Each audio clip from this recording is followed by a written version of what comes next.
Caroline James earned a master's degree from the School of Hard Knocks long before she ever got to the University of Alabama. I have a bruise right now that persists for years and years, and it's on my leg. It's very long. It's from a heated belt. He put the belt on the stove, and it took the skin off just like that. The college senior says the bruise is a reminder of her father, who died when she was 16. My father was, because he was a drug addict, oftentimes he wasn't at our home, so he would just go off for weeks on end, and my mother had left us when we were very young.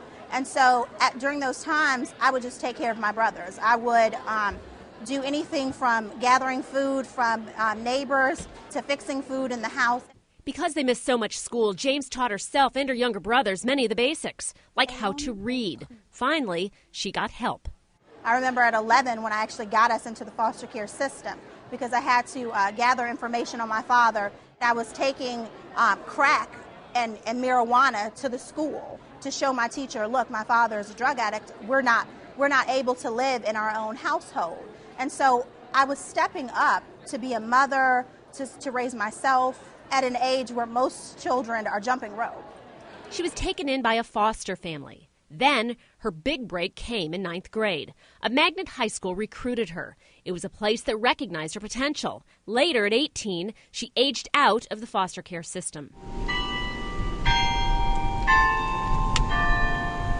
Success at the magnet school led to a college acceptance, leaving her past behind. As soon as I got to the University of Alabama, I did not want to discuss it. I said, you know what, I'm not going to be that kid who needs another handout. I am sick of it. I'm sick of being ashamed. I'm sick of everyone knowing what has happened to me. I'm embarrassed. I don't want to be that kid put on display anymore. James has a 3.8 GPA, carries a double major, and is a member of Mortarboard. So this is my home. She's proud of her first apartment.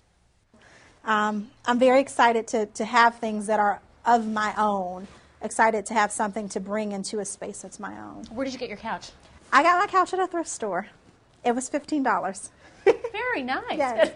Even so, it's not easy. There's crisis point after crisis point continually, and most of it stems from the lack of support, both financially and emotionally. She says these aren't the only hurdles. So are the stereotypes. I think that many people perceive foster students to be purposefully underachievers.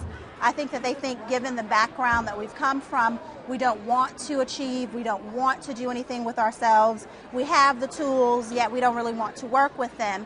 And I think that what they're missing out on is oftentimes foster youth don't have the tools. And furthermore, they don't know what to do with the tools when they get them. As the self-starter pursues law school and nonprofit work, she's knocking down those foster child stereotypes every step of the way. Julie Peterson, CNN, Tuscaloosa, Alabama.